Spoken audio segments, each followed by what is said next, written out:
Hello दोस्तों, तो कैसा आप सब। स्वागत है आपका ग्रेविटास लर्नर में।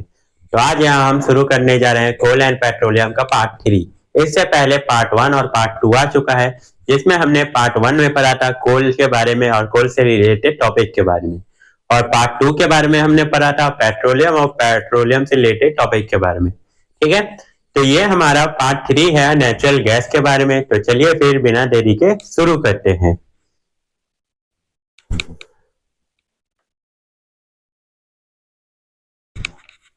चलिए दोस्तों, फिर शुरू करते हैं नेचुरल गैस के बारे में। Natural gas is a mixture of methane, ethane and propane. तो ये इन तीन गैसों का क्या होता है, मिक्सचर होता है। ठीक है, मीथेन, इथेन एंड प्रोपेन, जिसे हमें आगे चल के बड़ी क्लास में पढ़ना है इनके बारे में। ठीक है, डिटेल में। तो इन तीनों गैसों का ये क्या होता है, नेचुरल गैस मिक्सचर होता है। It contain up to 95% of methane, यानी जिसके अंदर हमारा नेचुरल गैस के अंदर 95% क्या होता है, सिर्फ और सिर्फ मीथेन होता है। ठीक है, चलिए इसका एडवांटेज जानते हैं। It can be easily transported through pipes, यानी पाइप के थ्रू क्या होता है, ये आसानी से एक जगह से दूसरी जगह पहुंचाया जा सकता है। ठीक है, चलिए आगे देखते हैं। It is store under high pressure as compress natural gas, यानी इसे स्टोर करके रखा जा सकता है। ठीक है, हाई प्रेशर पर, जिसे हम कंप्रेस नेचुरल गैस यानी शॉर्ट में सीएनजी भी कह सकते हैं। ठीक है, जो फ्यूल के रूप में भी इस्तेमाल होता है छोटी गाड़ियों में। ठीक है, चलिए आगे देखते हैं। Natural gas is clean non polluting fuel. ये क्या होता है, पॉल्यूशन नहीं करता है। और क्या होता है, it is found in India. अब इंडिया के अंदर ये कहाँ कहाँ मिलता है, त्रिपुरा में, राजस्थान में, महाराष्ट्र में और कृष्णा गोदावरी डेल्टा के पास ये हमें मिलता है। ठीक है, नेचुरल गैस। ठीक है, चलिए अब आगे देखते हैं।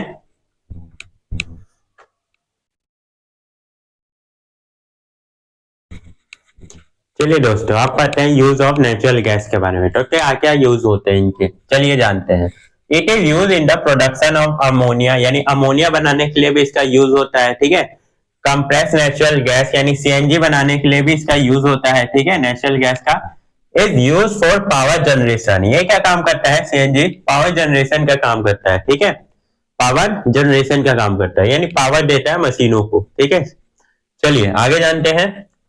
It is use as domestic and industrial fuel, यानी डोमेस्टिक यानी हमारे घरों में भी यूज हो सकता है ये फ्यूल, और इंडस्ट्रियल फ्यूल में। तो हम घरों में इसका काम इस्तेमाल करते हैं क्योंकि एलपीजी का इस्तेमाल ज्यादा करते हैं, और इंडस्ट्री में इसका बहुत ज्यादा मात्रा में यूज होता है। ठीक है, सीएनजी का। चलिए आगे चलते हैं। It is transported through gas pipelines. अब ये क्या होता है, पाइपलाइंस के द्वारा नेचुरल गैस ट्रांसपोर्ट हो जाता है एक जगह से दूसरी जगह। ठीक है, आसानी से। A network of pipeline exists in Vadodara. ये अब नेटवर्क कहां पर है हमारे पाइपलाइंस में, इंडिया के अंदर वडोदरा में है। सम पार्ट ऑफ दिल्ली में है, कुछ दिल्ली के पार्ट में भी है, and other place of India, और दूसरे पार्ट में भी है। ठीक है, चलिए आगे जानते हैं अब। तो रिड्यूस द पॉल्यूशन, यानी पॉल्यूशन को रिड्यूस कम करने के लिए, पॉल्यूशन रेट को, सीएनजी का उपयोग हो रहा है आजकल। ठीक है, फ्यूल के रूप में व्हीकल में आजकल सीएनजी लग जाता है। ठीक है, जैसे ऑटो रिक्शा में लग जाता है, और फिर कार में भी लग जाता है सीएनजी, जिससे पॉल्यूशन क्या होता है, पॉल्यूशन का रेट कम हो, इसीलिए। चलिए अब आगे जानते हैं हम।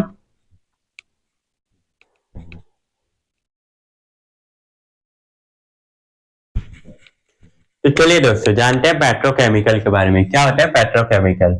ठीक है, the substance that are obtain from petroleum, जो सब्सटेंस पेट्रोलियम से हमें मिलता है। ठीक है, and natural gas are called petrochemical, और जो नेचुरल गैस होता है उसे हम क्या कहते हैं, पेट्रोकेमिकल कहते हैं। ठीक है, जो सब्सटेंस हमें नेचुरल से मिलता है, ठीक है, यानी नेचुरल में पेट्रोलियम से मिलता है, और जो सब्सटेंस नेचुरल गैस से मिलता है उसे हम क्या कहते हैं, पेट्रोकेमिकल कहते हैं। जैसे मिथाइल हो गया, मिथाइल अल्कोहल, फॉर्मिएल्डिहाइड, एसीटोन हो गया, एसिटिक एसिड हो गया। ठीक है, एथेनाइन हो गया, बेंजीन हो गया, एक्सेट्रा। यूज क्या चीज में आते हैं, मैन्युफैक्चरिंग करने में, डिटर्जेंट बनाने में, सिंथेसाइज फाइबर बनाने में, जैसे पॉलिस्टर हो गया, नाइलॉन हो गया, ये फाइबर बनाने में भी काम आते हैं। ठीक है, प्लास्टिक, जो हम प्लास्टिक यूज करते हैं वो भी बनाने में भी काम आते हैं, जैसे प्लास्टिक की बोतल, प्लास्टिक की थैलियां, ये सब बनाने में।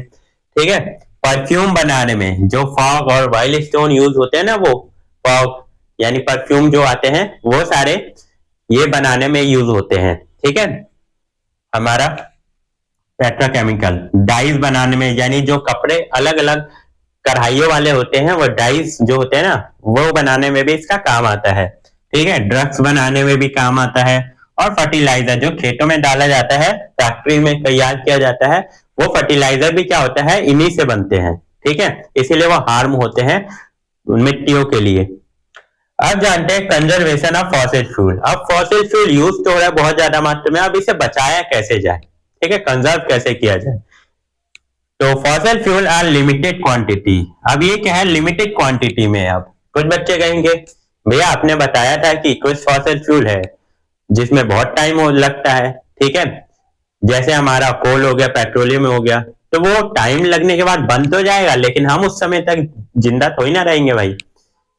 ठीक है, जैसे मिलियन साल बाद वो दोबारा तैयार हो जाए, लेकिन हम उस समय तक जिंदा रहेंगे जब तो।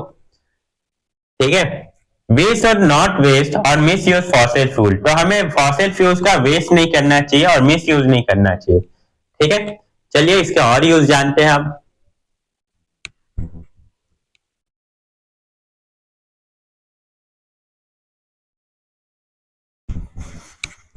चलिए दोस्तों, अब आगे देखते हैं हम।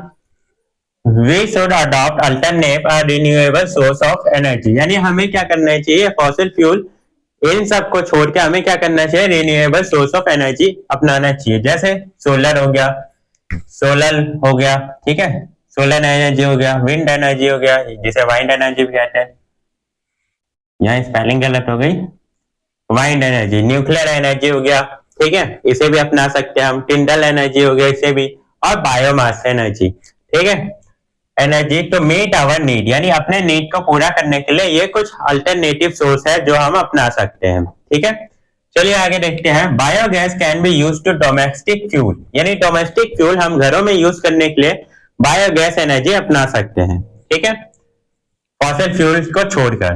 The petroleum conservation research association यानी पीसीआरए हमें एडवाइस करता है पीपल को to save petrol and diesel while driving, यानी ड्राइविंग करते समय ये कुछ एडवाइस करता है कि हमें ऐसे फॉलो करना चाहिए। क्या है ये step, drive at constant and moderate speed 45 to 55 kilometre. ठीक है, यानी ये मॉडरेट स्पीड पे हमें ड्राइव करते रहना चाहिए एज फार एज पॉसिबल, यानी जितना पॉसिबल हो। अब कुछ बच्चे कहेंगे भैया हम ड्राइव करेंगे, अचानक कोई आ गया तो फिर ब्रेक नहीं मारेंगे। अरे भाई ब्रेक नहीं मारोगे तो ठुक नहीं जाएगा वो, तो ब्रेक मारना पड़ेगा। ठीक है, उस समय, लेकिन जितना पॉसिबल हो हमें 45 से 55 किलोमीटर पर आवर के स्पीड पे चलाना चाहिए। ठीक है, मॉडरेट स्पीड इसे कहते हैं। Switch off the engine at traffic light or a place where you have wait, यानी ट्रैफिक लाइट पर बहुत सारे लोग क्या होते हैं, इंजन ऑन करके वेट करते हैं। ठीक है, ट्रैफिक लाइट ग्रीन होने का, तो हमें क्या करना चाहिए, उस समय स्विच ऑफ कर देना चाहिए अपने गाड़ी के इंजन को। ठीक है, अब कहोगे भैया हम स्विच ऑफ कर देंगे तो पीछे वाले हमें हॉर्न मारते रहेंगे, तो हॉर्न मारने दो, जब फिर जैसे ही रेड लाइट से ग्रीन लाइट होने वाली होगी तो उस समय स्विच ऑन कर लेंगे। ठीक है, तो उस समय क्या करना है, हमें ऑफ कर देना है स्विच ऑफ, या फिर हम कहीं वेट कर रहे हैं वहां पर भी। ठीक है, चलिए अब आगे देखते हैं।